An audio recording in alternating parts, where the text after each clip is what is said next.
with my computer, so I'm on I've got an iPad. So. Oh yeah, that's okay. It's working so far. Oh, that's Seems good. like this. Yeah. And Deepa's joining us, which is lovely. Oh, nice. She's just asked to come, and here she is. Yes. Good timing. Late. Hey, Deepa, welcome. Hare Krishna. Hare Krishna. Oh my God. Yes. Lovely to hear your voice.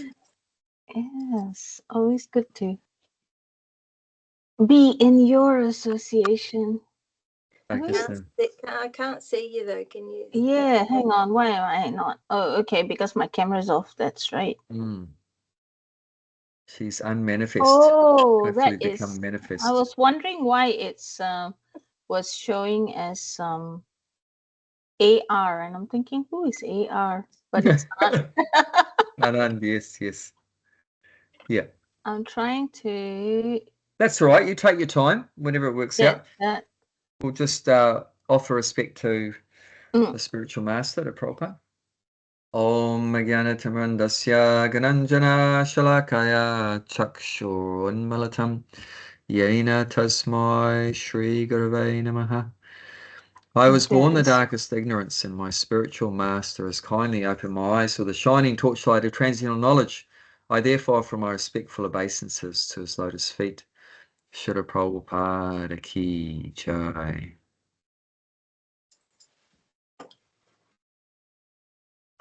Okay, so we're continuing our reading of Bhagavad Gita.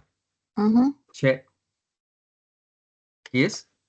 9 something. Yep, 9:30. 30. Yeah, 9th chapter, entitled The Most Confidential Knowledge, text 30. So we were reading this last week also. Yeah. Lots to talk about. And it's quite a big purport, which we read partway through. But yes, still we'll continue. We'll read the Sanskrit again, then the translation, and continue the purport. And I'll just, but first of all, just go over a little bit about what we said last week a little bit. So I might as well read the translation to refresh ourselves. Well, let's read the Sanskrit and then we'll do that. Okay. Api chet suduracharo. Api chet suduracharo. Bhajate mamananya bhak. Bhajate mamananya bhak. Sadur eva samantavya. Sadhu eva samantavya. Samyak vyavasito hisa. Samyak vyasito hisa. Is that right? Yeah, correct. Bhakti Mali, to read the English? Even if one commits the most abominable, I can't say that word. Abominable action. If he is engaged in devotional service, he is to be considered saintly because he is properly situated in his determination. So like I mentioned last week, a bit of a controversial verse. Does this mean a devotee can do all kind of nonsense things and then he's still regarded as a good devotee? No. So remember, this is coming from 29, which at the end of 29 says that anyone that does, Krishna is saying, anyone that does devotional service as a friend, he sees me as a friend, the devotee sees Krishna as a friend, and I see the devotee as a friend. So although Krishna is saying in that verse he's equal to everyone, he's not partial, he doesn't have any special friends or enemies, he says that, but then he says, but if someone, however, renders devotional service, then they're a friend. And like I mentioned, what is a real friend? You know, a friend in need is a friend indeed. So when we get in trouble, that's when we need help from our friends, if they're our real friends. So even if a devotee gets stuck in some sort of a bad cycle, then of maybe even some, regarded by society as sinful activities or something like that, then Krishna's going to help. Krishna's going to help that devotee. And an ordinary person that's not a devotee won't get that special help from the Lord. They just have to deal with their karma. If they do good karma, they'll get a good reaction, happiness, and if they do bad karma, then they're going to get a bad reaction, sinful activity, then suffering will be there. And Krishna's not going to interfere.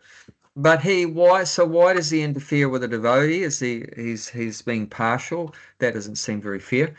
It is very fair. It is very fair because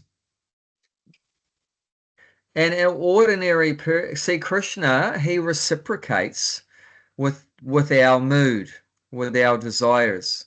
So if the conditioned soul chooses to ignore God and forget God, then God is equal to that. He's responding equally to that. You want to forget me? Oh, okay, I'll forget you. You want to ignore me? I'll ignore you. You don't need my help.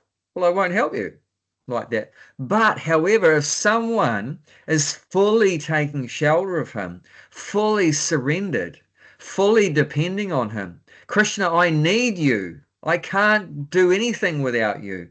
Please help me. I'm so wretched and lowly and sinful. Please pull me up, deliver me. And then Krishna will reciprocate. If you show that you want his help, then he'll be there to help you. If you show that you want to forget him, absolutely, then he'll leave you to it, absolutely. So that's very fair. So one should not accuse him of being, giving special treatment to the devotees. They do get special treatment, but that's because of the devotee's attitude. That they want the Lord's help. They're looking for the Lord's mercy. So the Lord is merciful to them and helps them. See, God doesn't interfere with our free choice. So if you want to forget God, ignore God, then he'll stay out of your life. He's not going to shove himself, into your face, if you want to live without him like that. Of course, we can't live without him. And he's the one that's providing food for everyone, and water and sunlight and, air and all the essentials of life. Our body comes from God. Everything God is providing, but he won't personally manifest himself in these special ways to the non-devotee. He'll provide the bare essentials even to the complete atheist. Even as Prabhupada pointed out, Krishna provides even for the ignorant animals and the birds and the fish and the plants. There's zero Krishna consciousness in them, zero. But Krishna still maintains all the living entities. So everyone gets maintained. That's without question. Everyone gets maintained. And Prabhupada mentions that in text 29. And because ultimately we're all his children, right? God's the father of everyone, we're his children. So he maintains all the children. But it's like even in a family situation, if you've got one child that's really rebellious and ignores the parents, doesn't respect the parents, maybe abusing the parents or whatever, the parents will still maintain that child. They've still got a roof over their head and food on the table. But they're not going to get the same treatment as that child that's very respectful and very grateful and always enthusiastic. How can I do some service for you, Mum? How can I serve you, Dad? What can I do for you? Very obedient. So there will be some different treatment, and every parent would acknowledge that. They're all going to get maintained. No, you can be the worst kid, still the parent's going to maintain. It's not going to throw you out on the street. But still, if you're a very obedient and respectful child, there's going to be a different reciprocation from the parents as some, rebellious, we call them a spoiled brat, right? Spoiled brat kind of kid. There's going to be a different kind of treatment there. that child that feels very dependent on the parents and very needy, very helpless, they're going to be there for them, and imagine some child is handicapped or whatever. They can't do anything by themselves, so what are the parents going to deal with that? They're going to give more time to that child that's very in a helpless condition and needing, support. But if there's some kids that I can look after myself and, I'm all right and everything, well, the parents are not going to, overly, be involved. But imagine that child that needs constant care. The parents are always going to be there. So Krishna's like that too. And no one's going to criticize a parent for that kind of behavior, or Krishna shouldn't either like that. So there's a reason why it seems like Krishna's giving some more attention to the devotees than others, because the devotees want it. They're looking for the Lord's help, to get them back home, back to Godhead. They want to come back to Godhead, and Krishna will reciprocate. If you want Krishna, Krishna will reciprocate that. Oh, yeah, okay, you can have me. And if you don't want Krishna, well, then he won't. So it's fair. It's very fair. If you want to be with Krishna and you want to go and live with Krishna in the spiritual world, Krishna will help you. And if you don't, if you're happy to stay here, going through birth and death again and again, then well, okay, no worries, and he won't interfere with that, Does that make sense? You want to say anything about that? Can I just ask, like, when we're talking about even if they commit abominable action, I can't say that word. It sounds pretty heavy, yeah. Like when I think about devotees, I don't know the full story, but I do know that Kirtananda did some abominable things, pretty crazy things. I don't really know the whole story. I know there was a movie that came out about it, and there's all this. There's books about it and movies about it. All sorts of things. Yeah, I haven't really gone down that path of wanting to know what happened. Yeah. But I guess I just think, well, what happens to devotees like that? Because I mean, before that, I know he was a big instigator in the New Vrindavan. New Vrindavan farm, yeah. That's right. Wanted, and he did so much good as well. Yes. With that, and I know that there was something that happened, and they sort of went off track a bit, and that upset Prabhupada. But I don't know the whole thing. So, but I'm just wondering what sort of happens to devotees like that have done so much good, and then also, done questionable things as well. Well, I mean, we can look at text, chapter 2, text 40, which says that even if, it says in that verse that on this path, which is the path of Bhakti Yoga, devotional service, I'll just make sure I got the right verse, 240, I think it is. Yeah. There's no loss, there's no diminution. So whatever bhakti you've done, whatever service that Kirtananda did or anyone else did, they're not going to lose the credit for that. You're not going to lose the credit for that. So whatever he did in the service of Krishna, Krishna will remember that. Krishna's never going to forget that service. And later in that life or in the next life or at a certain point, then he's going to get the benefit of that service he did. So, but materially, everything you do when you die is all gone. Like if you're like Bill Gates, billions and billions of dollars, when you die, you can't take it with you, isn't it? You can't take the money, the house, the car, the fortune, the family. You can't. It said all that you take with you when you do. What do you take with you when you die? An ordinary person. Your karma, your good karma, whatever good karma you've done, whatever bad karma you've done.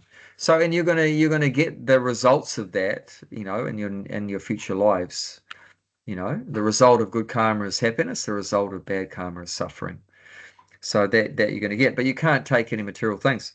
But bhakti goes with us. You never. And no loss and no diminution. Diminution means it's getting reduced. You know, it's getting reduced. So it's not going to get, whatever progress you've made in devotional service is not going to get reduced. However, you might put a stop on it. You might put a hold.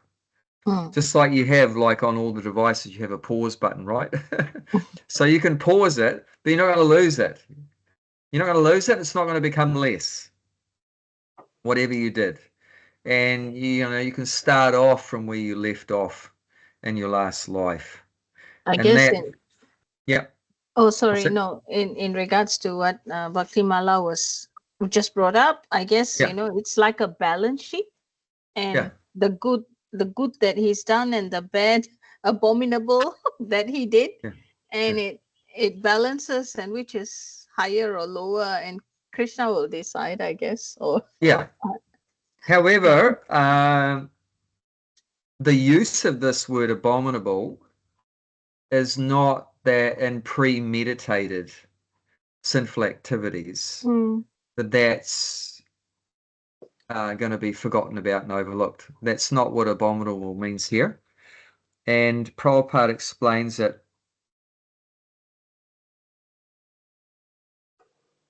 in the purport of the next verse, text 31. So back to 9th chapter, text 31.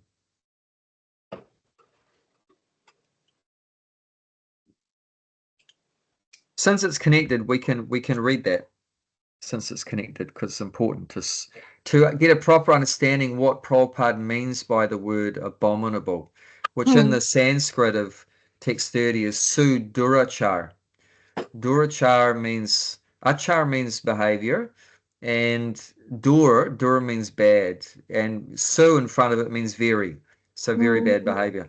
So, but we should get an understanding of what the meaning of this abominable, what it means. Okay, so I'll read the translation. He quickly becomes righteous and attains lasting peace, O son of Kunti. Declare it boldly that my devotee never perishes. So in the purport, it's very interesting. I'll just read the first bit. This should not be misunderstood.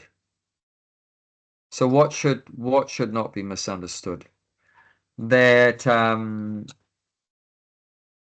thinking that a devotee can do all kind of nonsense, consciously do all kind of bad things and then be let off the hook, right? So this should not be misunderstood. In the 7th chapter, the Lord says that one who is engaged in mischievous activities cannot become a devotee of the Lord. Mischievous means, you know what mischievous means? Really naughty, mischievous, really doing lots of nonsense, lots of nonsense activities, lots of naughty or sinful things. So it says here, so what is he referring to in the 7th chapter? So that's text 28, so we can look at that. So we're tying it into many other areas to make sure that we're on the right track and we're not just, so you see I'm not just making up stories. Everything a devotee says should be backed up by scripture. Otherwise, you can't trust it. But if you back it up by scripture, it's as solid as a rock. Okay. So does one of you like to read that one, the translation for 28? Is this 728? 728. Okay. Persons who have acted piously in previous lives and in this life, and whose sinful reactions are sinful actions are completely eradicated, are free from the dualities of delusion, and they engage themselves in my service with determination. Okay, so this verse is telling us what's the prerequisite before you can do devotional service, right? Prerequisite means you need that to be there before you can do the next thing. That's called prerequisite. You understand by that? So the before you can do devotional service, you need to be, what does it say? Be acting piously and stop sinful actions. You have to act piously and stop sinful actions. How do we relate that to our lives? So what do we do in the beginning of our devotional service? Right at the very beginning, we do the most pious activity. What's the most pious activity? Hare Krishna, Krishna Krishna, Hare Hare, Hare Rama, Rama Rama, Hare Hare. So we chant the names of God. That's the most pious. What does pious mean? Prabhupada explains in one place in the Bhagavad Gita, it means activities that clean our heart. That's what pious means, activities that clean our heart. So of course, you know, you can feed the poor and yeah, just the Brahmajoti came on behind. That's all right. The lights came on. That's all right. So if it looks like my head's glowing, it's not me. It's just the lights. No, it's fine. So, you know, if you help an old lady across the road and you give charity and, you know, like that, and do some austerities and do some sacrifices to please the demigods or whatever. So these are all pious activities. So different categories of pious activities is to give charity and then sacrifices and austerities. These are three main sort of categories of pious things. But the most pious thing is to chant the holy name, you know. So it's saying here in this verse 728, you know, to be able to engage themselves in my service with determination, then they need to be acting piously and then stop the sinful activities. So what do we all do at the beginning? You know, no meat eating, no intoxication, no illicit sex, no gambling. So there you go. So we've stopped the sinful activities and doing the pious activities. And if you do that, then very easily and quickly you become very enthusiastic in devotional service like that, possible to go further in devotional service. So Prabhupada's arranged the, you know, the perfect formula so that this can take place, to make us pious and stop the sinful side, you know.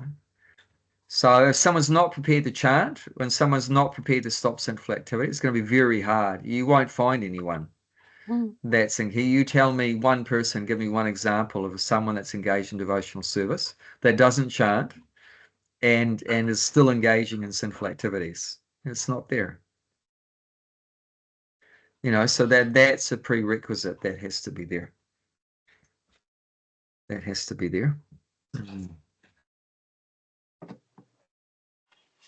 Of course, you do have examples of some devotees that may be eating meat, and I'm not thinking in human form, but like Garuda, for example. Garuda's a bird. Oh, Garuda. And Garuda is fully non-vegetarian. I mean, probably eats a bit of grass in that every now and again. But mostly eats, you know, meat and fish and all kinds, especially fish. And but it's not snakes and so forth. And but that's not sinful, because in a bird's body, you know, meat is the diet, but in a human body, you know, vegetarian food is this recommended diet. So it's not you know, problematic for that and that body, and that particular body like that. And however, you know, I mean, if you were, you know, you went on a boat cruise and then you were shipwrecked on a desert island and there was no fruits or vegetables, and if you have to eat some fish or meat to survive, that wouldn't be regarded as sinful either. So that because you're doing it, you have a right to maintain your body. But if you've got all these, you know, nice fruits and vegetables available, and you still want to, you know, kill things, animals or whatever, then that's regarded as sinful for a human being. But Deepa, you going to say something? Oh no, what I was going to say is, yeah, if you had to eat some fish or whatever because you had no, that would be considered an abominable action, but it's okay. It's the slate is wiped clean. Is that No, I mean if you had to, then that wouldn't be seen as it wouldn't really be seen as abominable. Because you're just doing it for your survival. You're not doing it for enjoyment. Okay. Yeah, it's you're just doing it's an austerity actually. You're doing it would be an austerity for a devotee, right? To if you had to eat fish or meat because you're on a desert island, that I'm sure you'd be a bit of an austerity to do that, you know. I mean, there was even a plane crash decades ago. I don't know if you can remember it, in some Himalaya kind of place or something. I can't remember exactly where it was. Maybe it was in South America or something. And they were just stuck, you know, these people, and no one was coming to rescue them. So they just started eating the dead bodies. So the dead bodies there, and some of them survived because they had been living on eating the dead bodies. I'm sure they weren't. It wasn't like a party. They weren't enjoying that, but they were just doing it just for survival. So yeah, that's a completely different scenario. I think once in discussion with Ben, I said we were talking about something like this, a scenario like this. I said, then I'll die. It's okay. Yeah. I just couldn't eat it. I mean, my God. Yeah, so that's all right too. Then you're going to die, and if you're chanting Hare Krishna, you can go back to Godhead.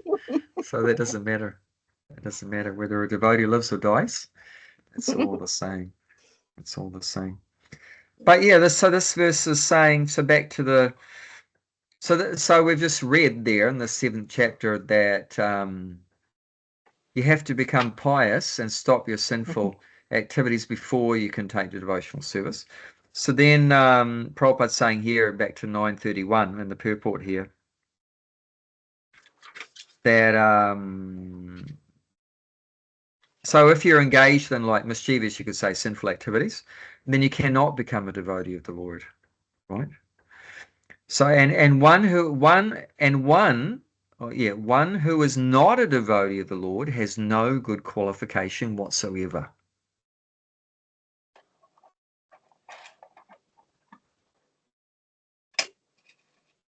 And then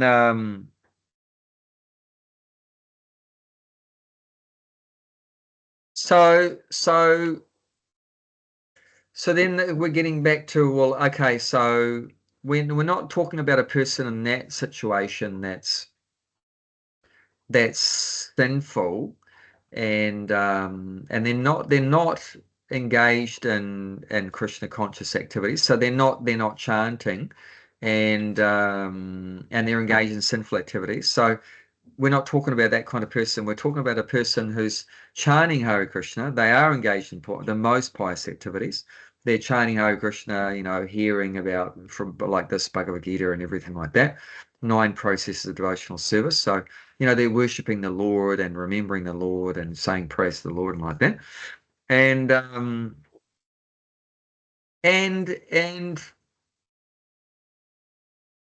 pretty much they've given up sinful activities. So they're engaged in very pious activities, which is the most pious is devotional service, and pretty much devotional sinful activities are stopped. You know, no meeting, intoxication, excess, and gambling. So this is the kind of person we're talking about. So what is it talking about? Even if a devotee, then, so that's a devotee engages in abominable activities. So, like Prabhupada mentions in one place that, say you're a devotee and you're, you know, doing all the right things, stopping all the wrong things, and then you meet some previous association you had when you were a non-devotee, and you used to smoke marijuana with them together, and then so you're a devotee now, but then due to that bad association, they offer you some marijuana, and then because of your, you know, not completely fixed up yet, you're a bit unsteady, and then you take the marijuana. So in that sense, that's abominable activity, right?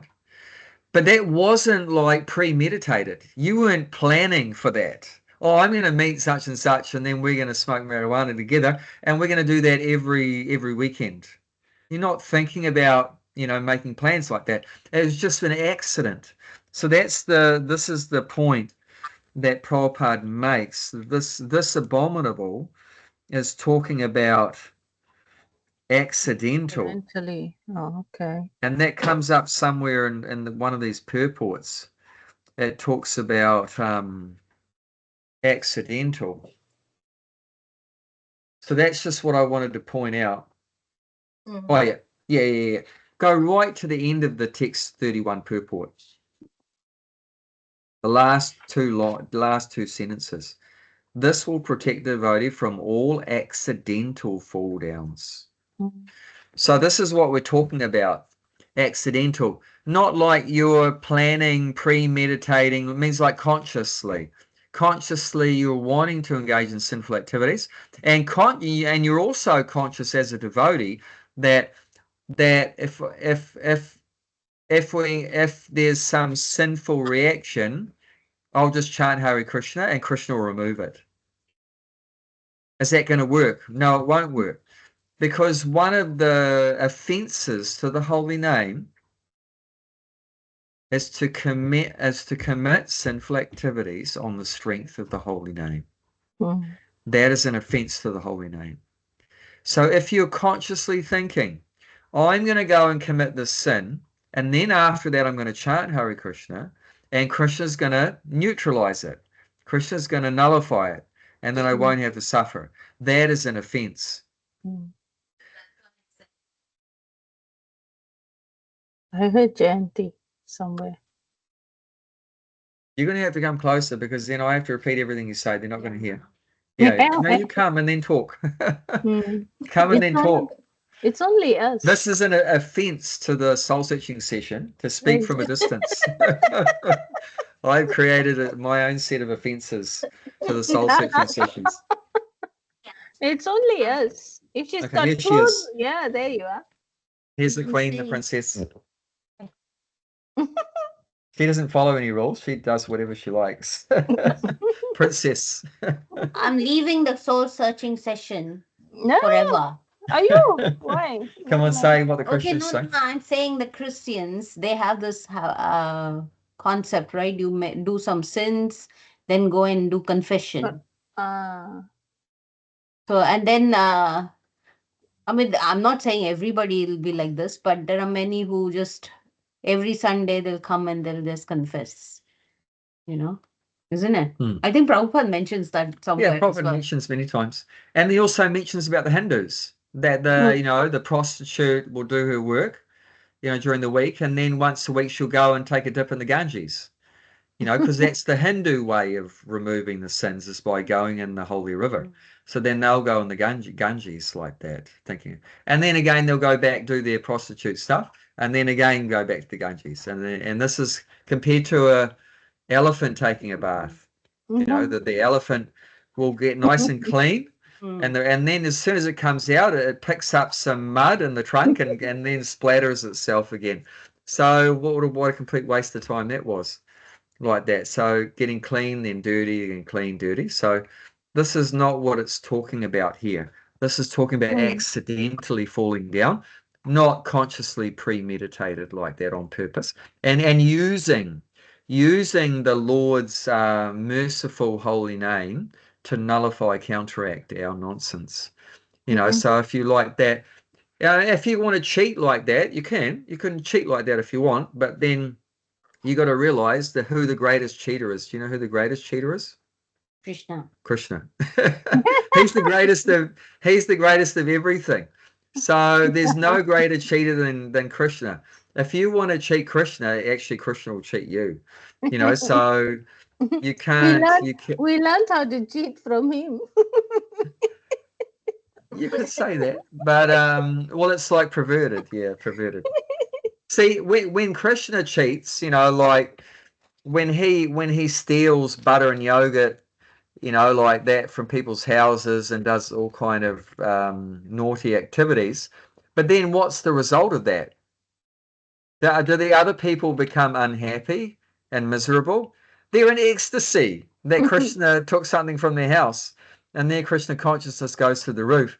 And they're always talking with other people, about Krishna, came to their house and everything like that. Then they go into ecstasy. So the result of Krishna's naughty activities is ecstasy. And when we do naughty activities, it's like misery for us and everyone else. So yeah, it's a completely different effect. Like if Krishna, chops your head off, then you get liberated. You know, if I chop someone's head off, then I'm going to end up in prison for the rest of my life, and they're, you know, nothing good for them either.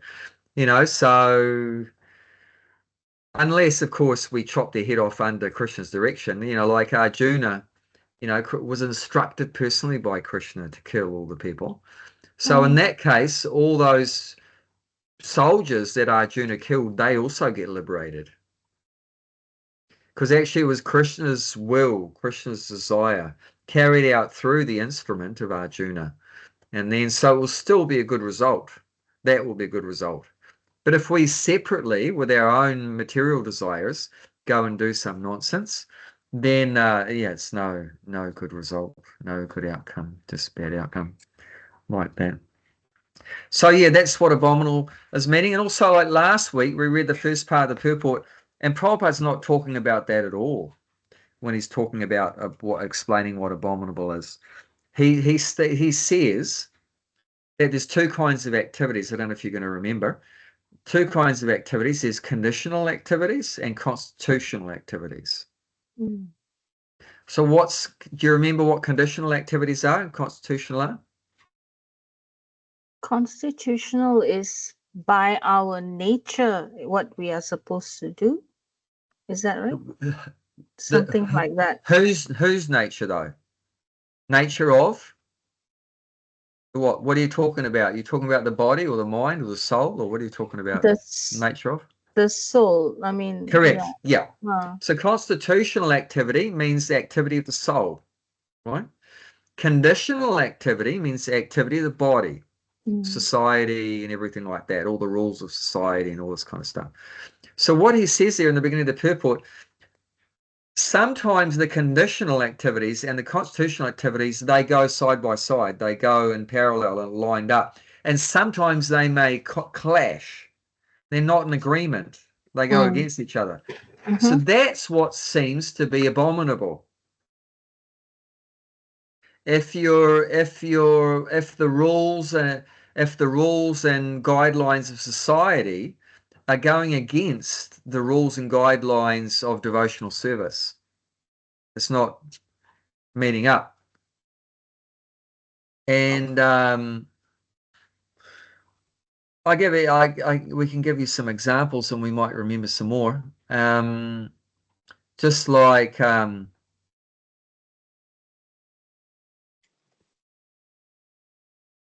in society, it's very good to eat meat and drink beer and watch rugby. But, you know, in terms of your constitution, that's your conditional activities. But your constitutional activities, that's not good at all. So there's a bit of a clash there. So in terms of, you know, society, if you don't want to eat meat, drink beer and watch rugby, society's going to think you're crazy. And actually there was an article written at the beginning of the Hare Krishna movement, and the title was called Who's Crazy? Who's crazy? Because the non-devotees think devotees are crazy. And the devotees think the non-devotees are crazy. So then the question is, who's crazy? Because everyone thinks everyone else is crazy like that. So sometimes it doesn't line up like that. Prabhupada told devotees in the early days to go out on the streets and chant Hare Krishna. That's our constitutional activity, right? To loudly chant the holy name of the Lord. And the more loudly you do it, the better, because then the more people will hear it, the better. And all those people benefit from hearing the holy name of the Lord. But that was going against the conditional activities of society. You know, the early devotees, like where you are in Australia, were all thrown in jail when they chanted Hare Krishna on the street. Like Korma tells the story, and so many others tell the story. Like Korma, one of the original Aussie devotees, he was in jail more times than he can remember. Because every time he went out to go on Harinam on the street, he'd be thrown in jail. The police would grab them by their arms and their legs and throw them in the back of the van, you know, and then throw them in the slammer. And what would happen, you know, they refused to eat the prison food. You know, once again, that was against the conditional and the constitutional was not working. So they didn't eat that food. And then they were fasting. And then the police authorities prison authorities were afraid that these crazy Hare Krishnas would die of starvation, and it'd be really bad publicity. that, oh, you know, headlines, Hare Krishnas die in jail, like that wouldn't be so good publicity. So they let them out. And what happened when they let them out again? They went and chanted again. So this went on and on. They chant, got thrown in jail, fasted, got let out, chanted, went in jail, fasted, got let out. And eventually, who gave up? Eventually, the police and the prison, you know, the government and everything. And then it became legal. And now you can chant wherever you like in Australia. I see them whenever I've been to Melbourne a few times now for training, and I always, so when I go to catch the train, they're always there. Flinders Street Station, they're there chanting. It's beautiful. Everyone's enjoying. Yeah, definitely. So yeah, sometimes there might be a clash.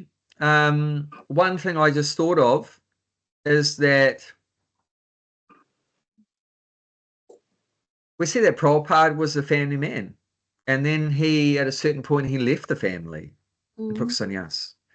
Now, society might say that's abominable, right? Actually, Lord Chaitanya, right, 500 years ago, he was newly married. He was 24 years old. He had a wife, but no children. And he left his wife and mother. He had mother her husband was dead. So Sachimata was her name, and Jagannath Mishra had died. So he alone was, you know, there to look after his mother and wife. And he left them both to take sannyas. So modern society, I mean, well, not even then, but even society 500 years ago, you know, some people criticized him for that. How can you do that? That's like abominable. But so sometimes it seems like there's a bit of a conflict between, you know, the devotional activities and the, you know, material bodily activities, society activities. It seems like a bit of a clash. Was actually there anything wrong with what Lord Chaitanya did? No. Was there anything wrong with what Prabhupada did? No. Why is it not wrong? Because they did it to serve Krishna. They did it to spread. That's what a sannyasi is, you know, spreading Krishna consciousness 100% of the time. You know, but however, if you left your wife, if you left your mum, if you left your family, children or whatever, just so you could hook up with another lady or something, or another man, then that's sinful. And then that's just all bad. You know, you're going to suffer for that. You're not going to get helped out for that. You know, but to do that, to go against society for the service of the Lord, that is acceptable. That is actually can be glorious, seen as very glorious that they did that. Of course, that is there in traditional Indian culture, that the man can take sannyas. And in Prabhupada's context, he waited anyway till the children were grown up. So they were old enough to look after the mother. So they weren't going to, you know, suffer or anything. They were already grown up and everything. So they were under the care. The mother was under the care of them. So there was nothing really that wrong. Even in society, they understood that was, you know, part of the Vedic culture.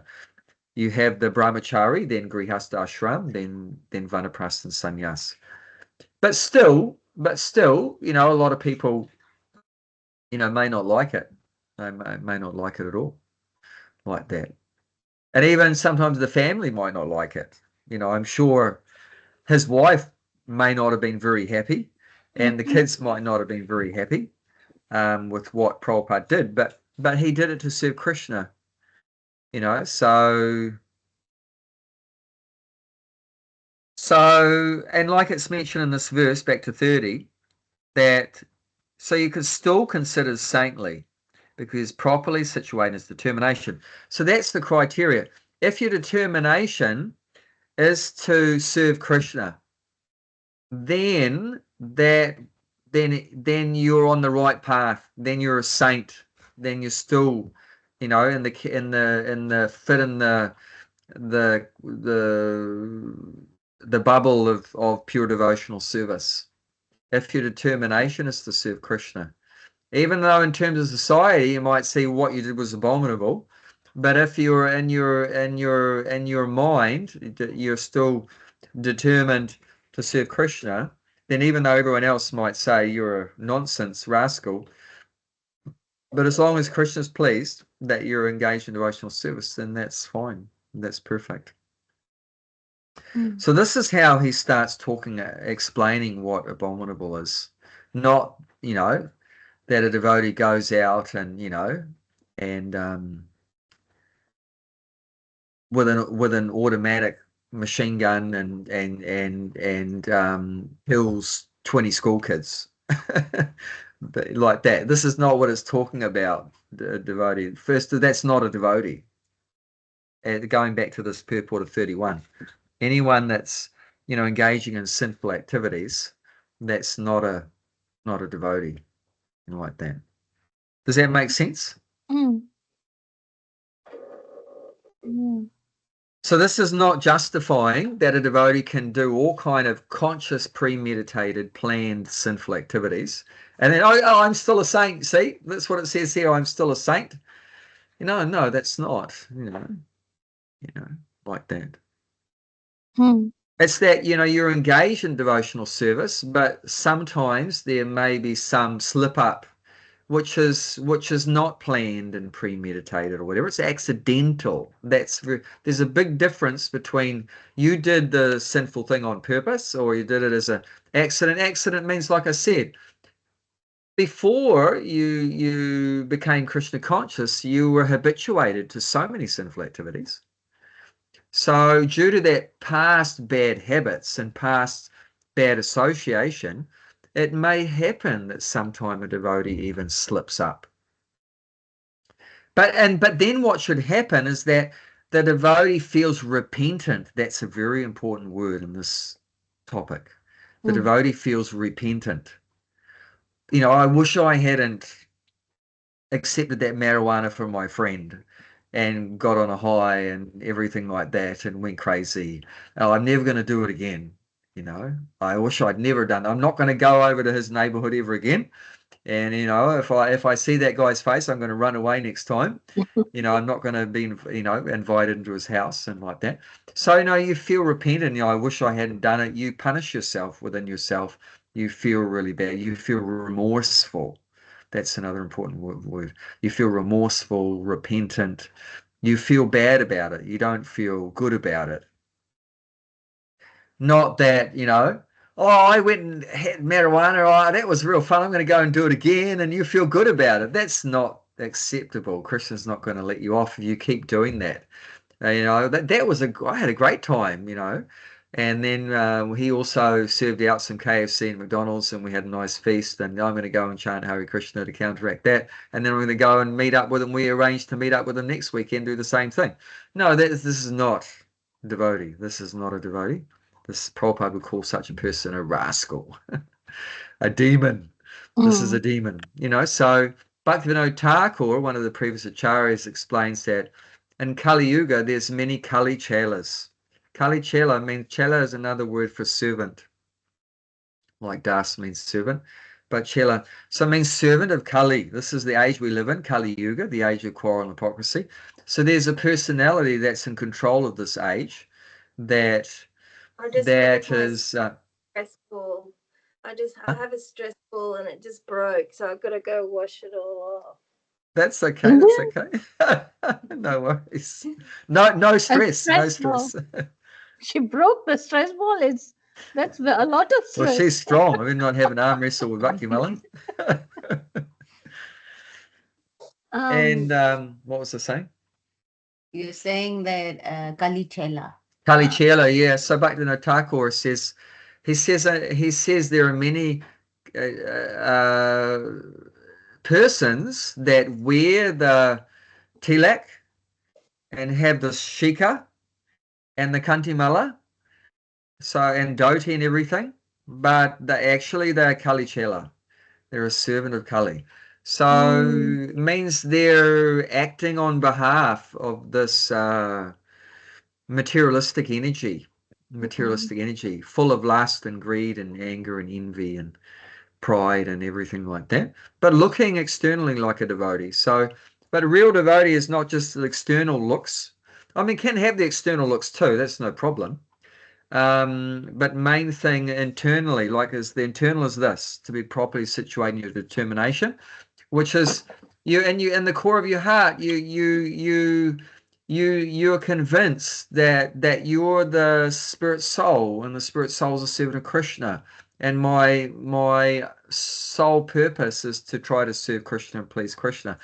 So as long as that's your core principle, that you've accepted that fact that you're the eternal servant of Krishna, and you're working on that, and you slip up sometimes, okay, we all do, like they say, to err is human, and Prabhupada quoted that too.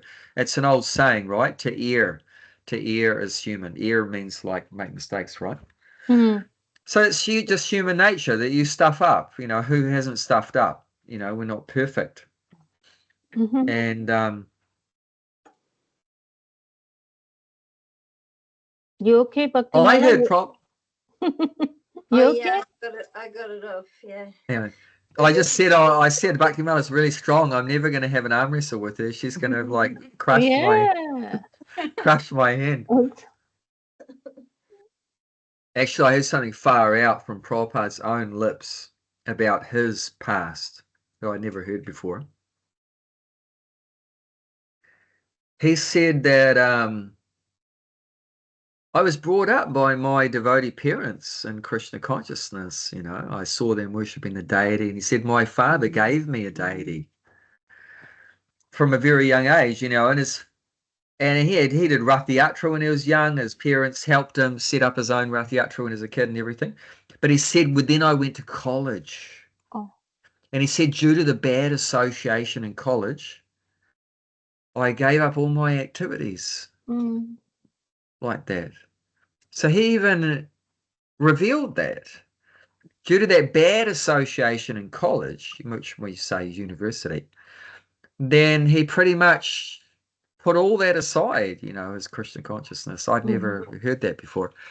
And then, but he's very humbly, of course, he's saying that in all humility. I don't think he 100% forgot Krishna, even in that time. But he's saying that, was all that stuff he'd learned from his childhood, that was all sort of put aside, like that. He wasn't a demon or anything, but he wasn't like doing a lot of externally what seemed to be Krishna conscious stuff at that time. And that's, like I said, because of bad association. So that can affect all of us, bad association. And that's why it says in the Nectar of Instruction, there's 2 verses in a row. There's a verse saying the 6 favorable things, Utsahana Strayat Darya, and then it says Sangha Chagat, which means you should give up the association of non-devotees. And then the next verse says, which is the 6 things that you shouldn't do, which are unfavorable. It repeats the same thing again. So in the favorable things, it says that you should give up the association of non-devotees. And in the unfavorable things, it says you should give up the association of non-devotees. That association's unfavorable. So it's very important. Therefore, it's mentioned, whether you look at it positively, it's better that you don't have, closely with non-devotees, or if you see it negatively, that, don't associate with them. But yeah, it's very, very, very important. Very important. And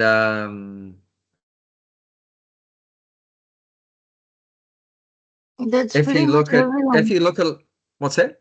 That's pretty much everyone, almost, for me. I mean, yes, there's the devotees. No, I mean, yeah, but see, but there are devotees in different traditions. That's not a problem. Muslims believe in God and Christians believe in God and everything. But it's just according to different time, place, and circumstances, different social things. But basically, the principle of every religion is to love God and serve God. Yeah.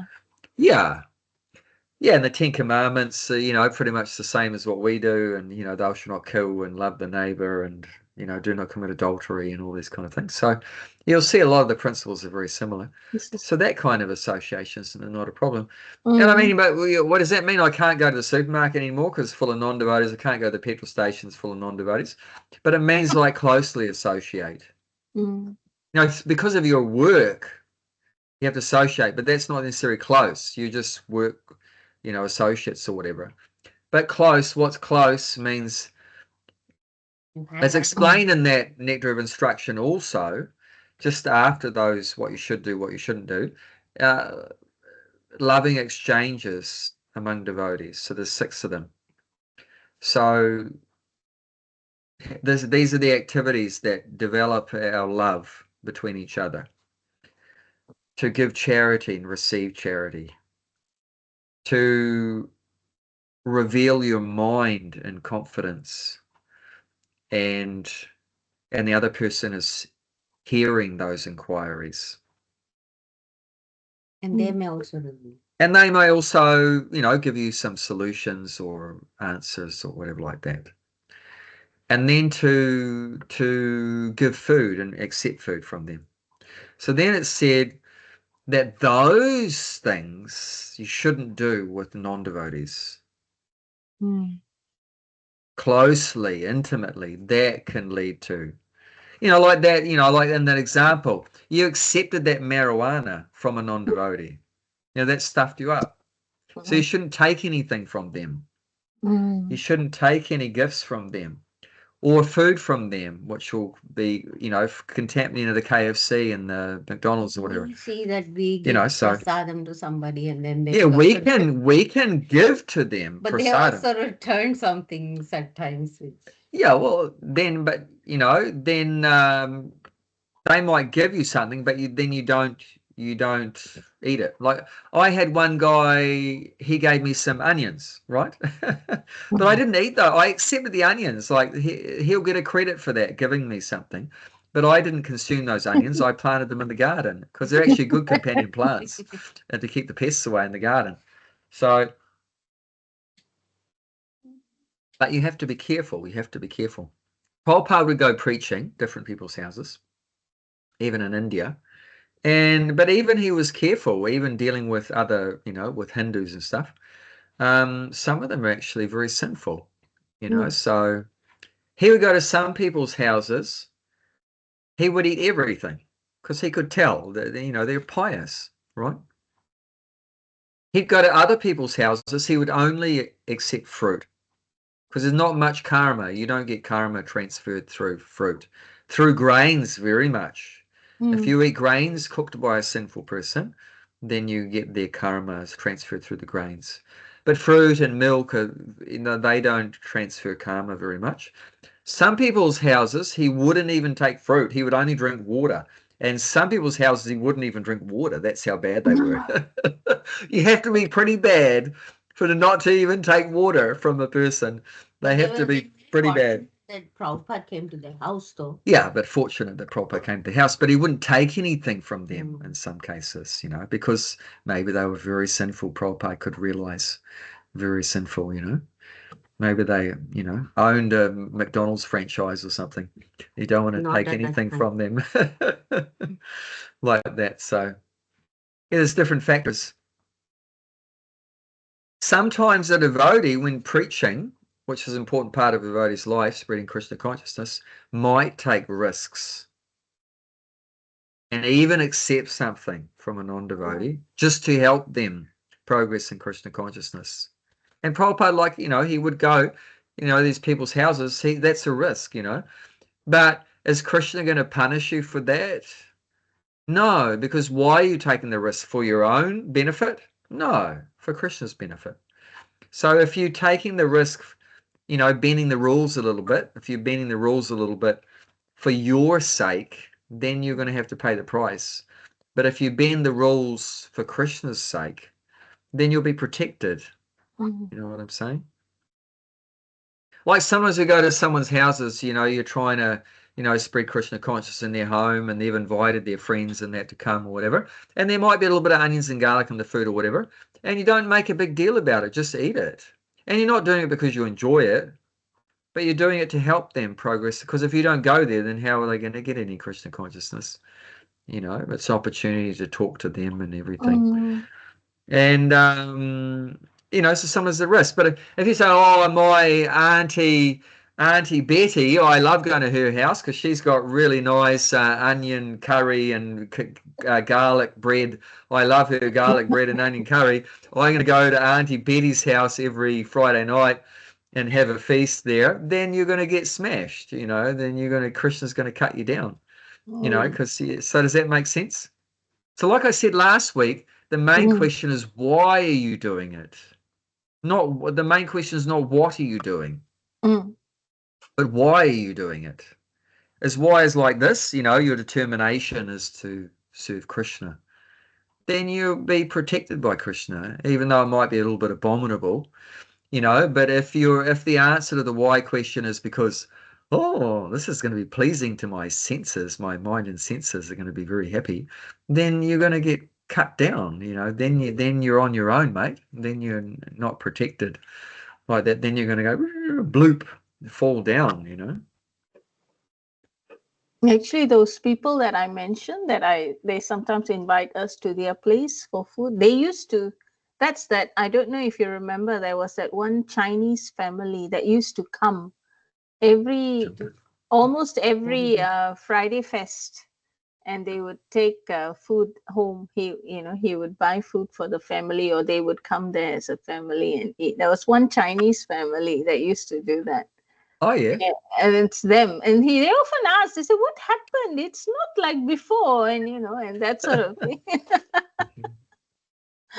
So that's nice. yeah. So they haven't come for a long time, but I've been thinking I will be telling them about because now they're having Sundays, the South Indian specials, Bhakti Tree. Okay. So yeah, so I might tell them, and then maybe that'll inspire them to come again and get something. Yeah, they used to come every time to get takeaways from Bhakti Tree, though during your time. But then everything changed after COVID and all that. It's like that's that's what the time factor does. Things are always changing. Yeah. But yeah, is that making sense?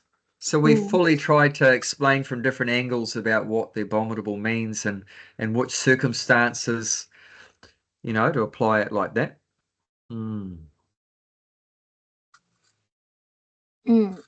Essentially. So yeah, like I said, the main factor is, does the person have that core principle desire to please Krishna? Is that there? If it is, very good. If not, you're stuffed, mate.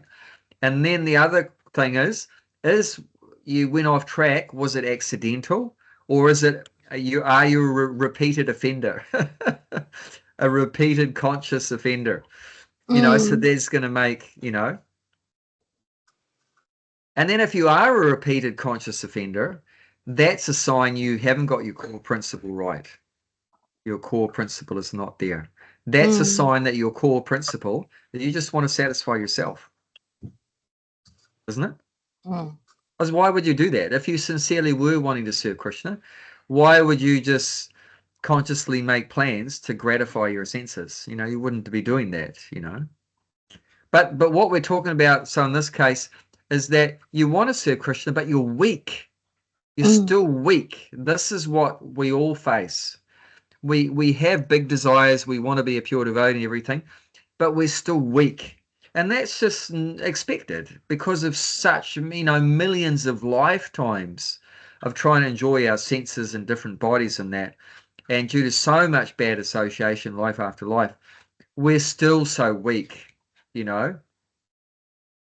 We're like the kid with you know, extra wheels on his bike to stop him falling over, you know, and the parents holding on the back as well to stop it falling over, because we haven't learned to ride yet. You know, we've still got training wheels, I think they call it, you know. So we've still got our training wheels on. So sometimes we went overboard.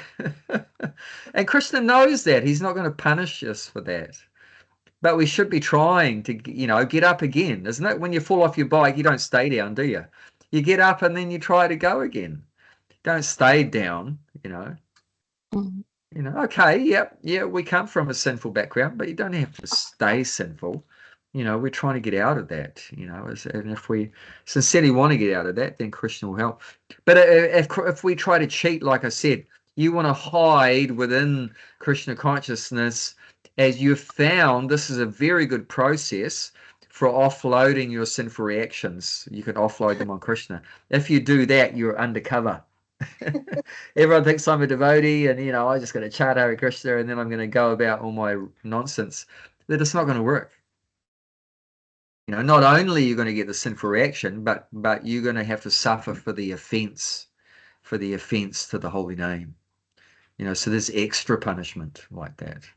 However, if the person has done devotional service, like I said, and then they completely lost the plot. Okay, so you did 10 years of devotional service, and then you have bad association, and then you become an absolute debauchee, number one rascal, but you're still going to, next life or whatever, you're going to carry on from that 10 years devotional services in your spiritual bank account like that.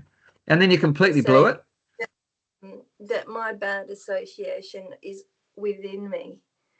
So I don't need other people's bad association, but because of the way I've lived, my mind is my bad association. Yeah. Actually, it's said in Satya Yuga, the golden age, the demons were on different planets. And in Treta Yuga, it got closer. Then the demons were on the same planet. And then in Dwapara Yuga, the demons got closer. They were in the same family. And then in Kali Yuga, the demons got more closer. They're in our mind. I'm going to say it's not only you, Bhakti Mala. I think we're all struggling. So we're all in Kali Yuga. So we're all in Bhakti Mala's situation. We've got demons within us. Yeah. But we have the best process to deal with these internal demons. The holy name, prasadam, this, beautiful scriptures. Prabhupada's given us all this wonderful guidance to help us control the mind, to make the mind our friend, So we're so fortunate, actually, even though in one sense we're very unfortunate. We've got demons in us and everything like that around us and so forth. In Kali Yuga, it's also bad. But in one sense, we're so fortunate that, due to the mercy of Lord Chaitanya coming down through Prabhupada and so forth, we've been given so much help, mercy, that we don't really deserve. We're not really that glorious. We don't really deserve it, but they're so kind, so kind. When Prabhupada gave a lecture about Lord Chaitanya and Lord Nityananda. I think it's the shortest lecture he ever gave. Because after about 3 minutes, after just starting to say how kind Lord Chaitanya and Lord Nityananda was, he completely broke down. He just couldn't talk anymore. He just was crying and weeping, and they're just so kind. It's all he could say. They're so kind. And then he just completely collapsed, He just went into trance, They're just so kind. We're so lucky. We can't believe our good fortune. I mean, we're living now only about 500 years after God in his most merciful form has been on the same earth that we're standing on today.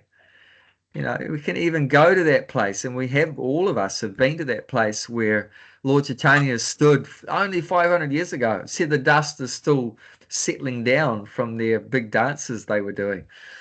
So we're so fortunate we don't realize. So we might think, our life's a mess, but from the higher perspective, our life is so blessed. We're so blessed. I had when I was in hospital, I had my first spiritual dream. So I'll share it with because it was, everybody always talks about these wonderful dreams they have, and I've never had one before. And I had this dream that my guru was with me, and we were walking down the street, and you know how he holds everybody's hand? My guru will hold your hand. And I was like, oh, we probably should stop holding hands now because we're in public. And he said, no, I'll never let go of your hand. He said, I've been carrying you this whole time. Wow, yes. Wow, that's amazing. That's so nice.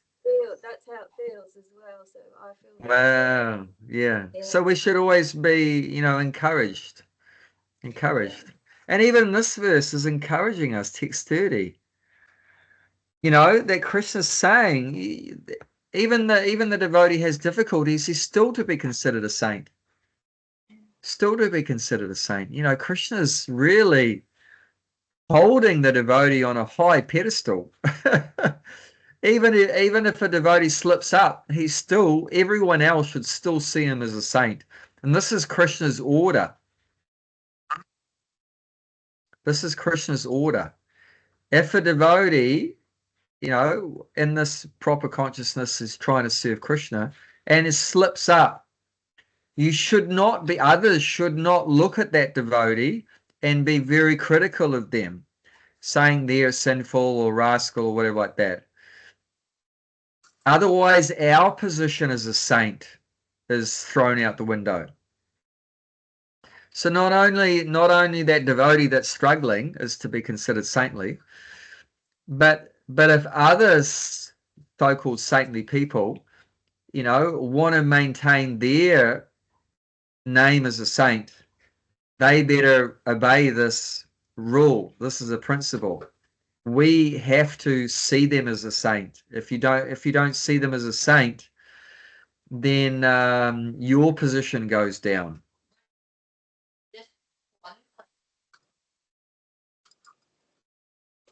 Yeah, we've talked all about that. It's not, you know, conscious, purposeful things. It's accidental like that.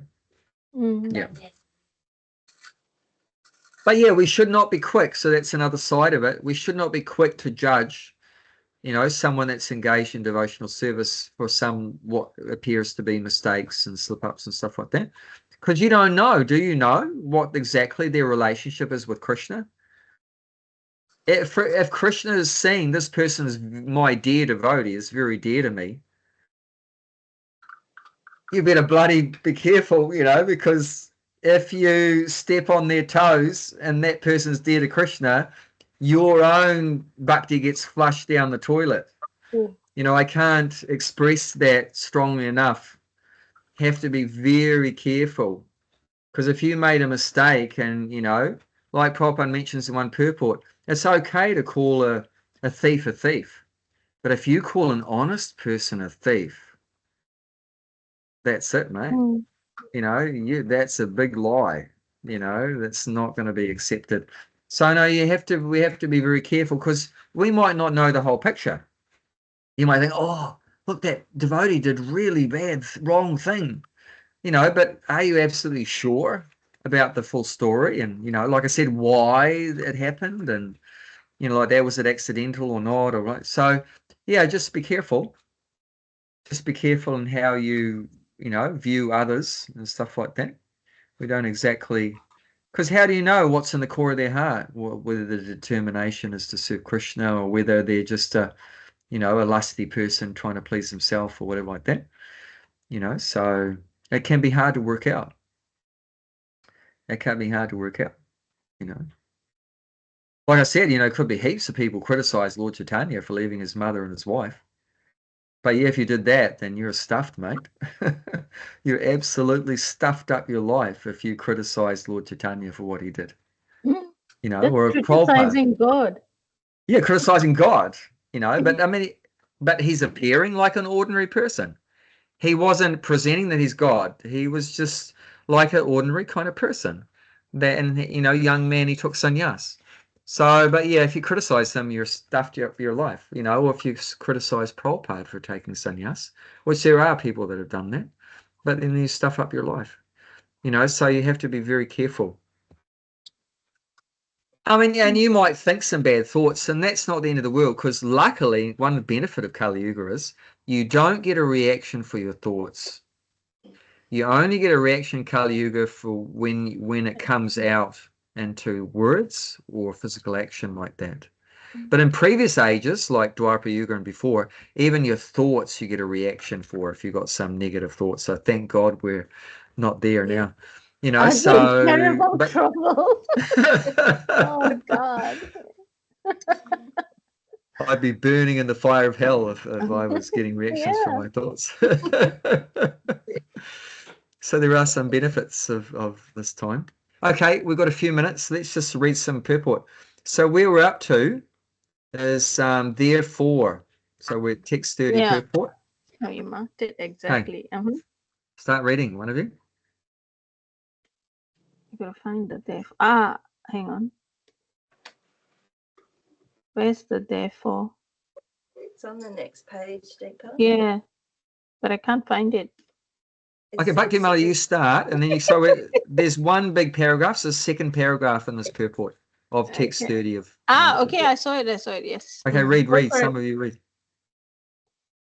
Are you?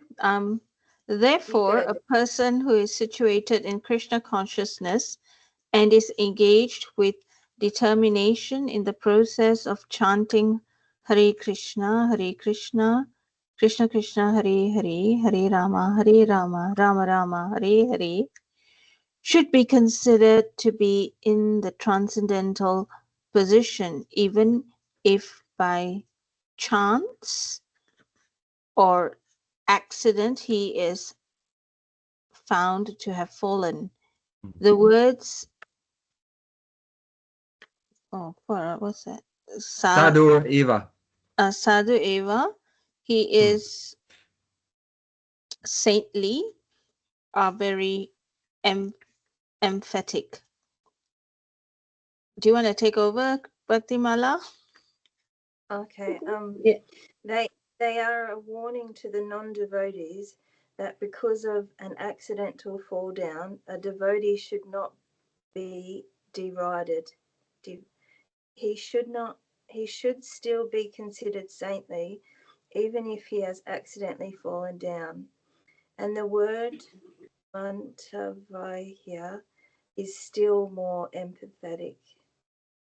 If one does not follow this rule and derides a devotee for his accidental fall down, then one is disobeying the order of the Supreme Lord. The only qualification of a devotee is to be unflinchingly and exclusively engaged in devotional service. So that's what I was explaining. You know, you have to be careful about criticizing a devotee, but like that's Prabhupada's given in a nutshell there. So the only qualification of devotee is to be unflinchingly and exclusively engaged in devotional service. So if such a person who's, you know, fully engaged in devotional service, if like mentioned, even by chance or accident, he is found to have fallen, so then you don't take it too seriously. If that qualification is there, that he's fully engaged in devotional service, like that. So, and be careful not to criticize such a person. Otherwise, you're going against the order of God, and then basically you're stuffed up your own life by being too critical, you know, of someone that just slipped up like that. You know, like if a little kid, if he falls off his bike, you're going to go and like criticize him. Oh, look at you. You're just useless. You're hopeless. You know, you're a nonsense or whatever. No. Just encourage, you know. What we should do is encourage them. Okay, you slip down, fall down, you know, help them get up. Don't keep them down. Don't push them down further. They're already probably feeling bad enough as it is. You know, one time, this is a very important story to illustrate this. This is an amazing story, actually. This is beautiful.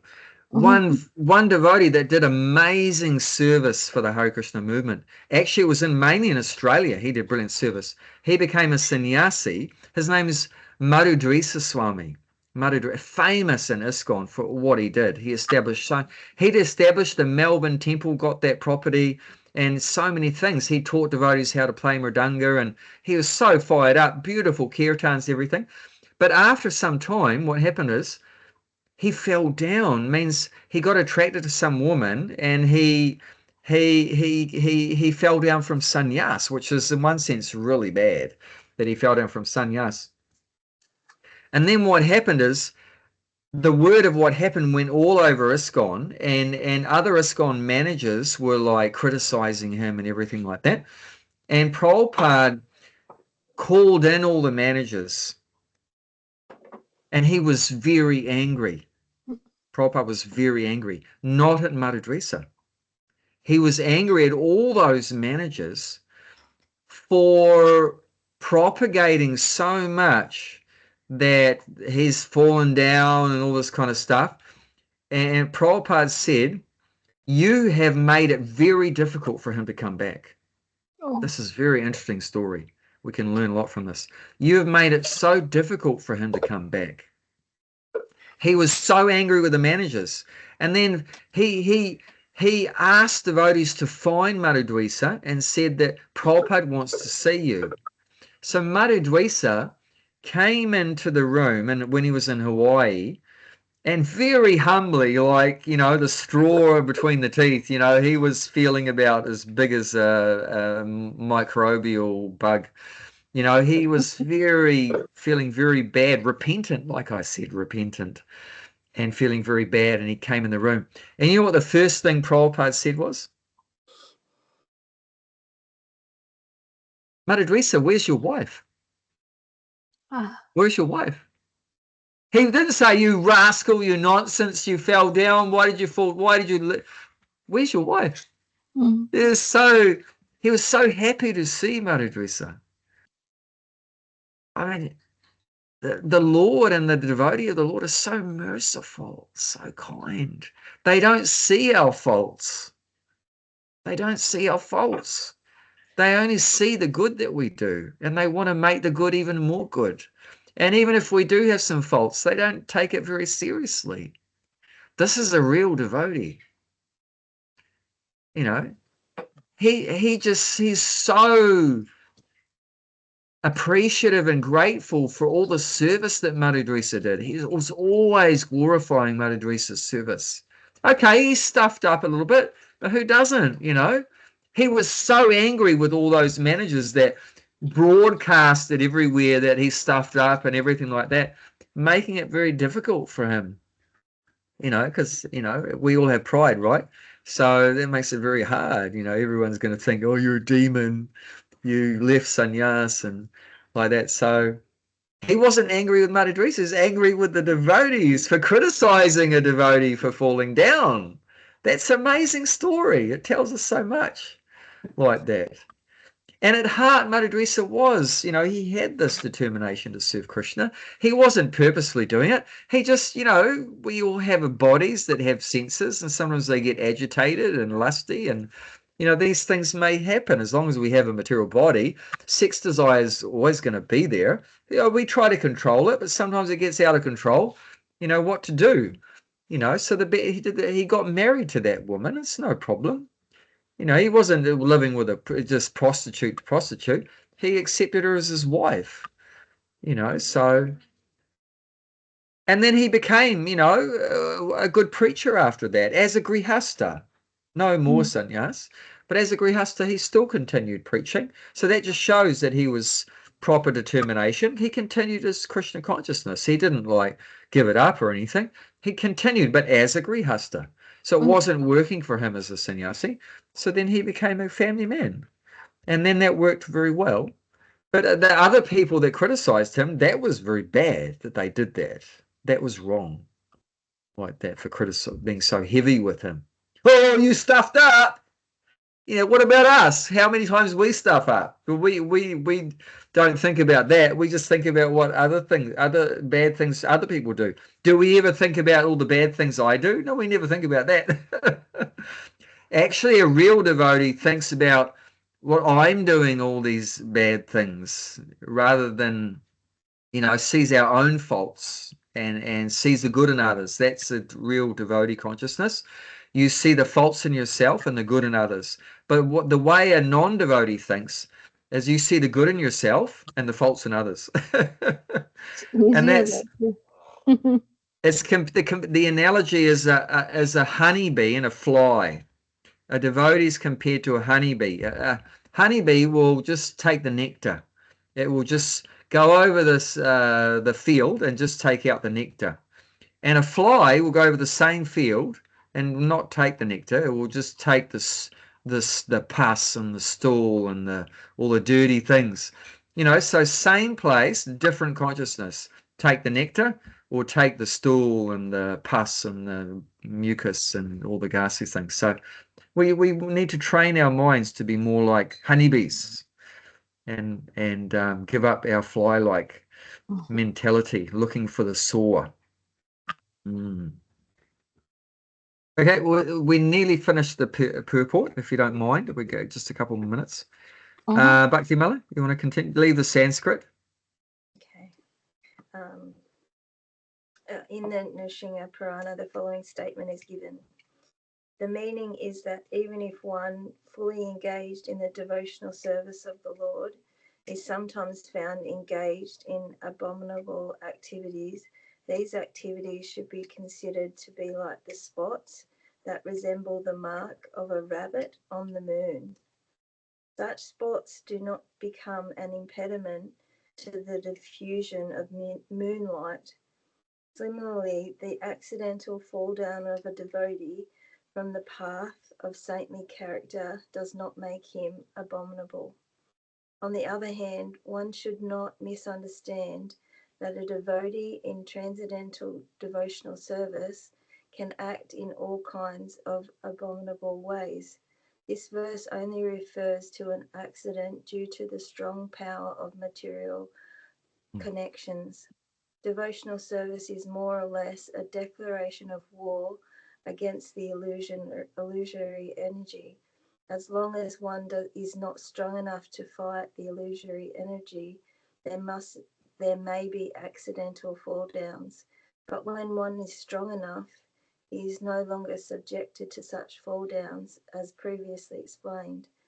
No one should take advantage of this verse and commit nonsense and think that he is still a devotee. If he does not improve in his character by devotional service, then it is to be understood that he is not a high devotee. So it's very clear. Prabhupada's made it very clear what it means by abominable, what the Lord is saying. Interesting, isn't it? And I think it's so important that it's telling us not to judge others on their path as well, and like you've been talking about, not to judge others, because it's so easy to do. Yes. Yeah. Yeah, very important to understand these things in the right way.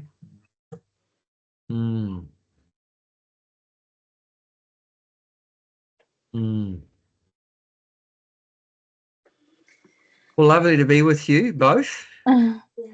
Thank you so much. Abhay Prabhu, can I just check is it okay? I don't know if he will, but I was just thinking to ask if you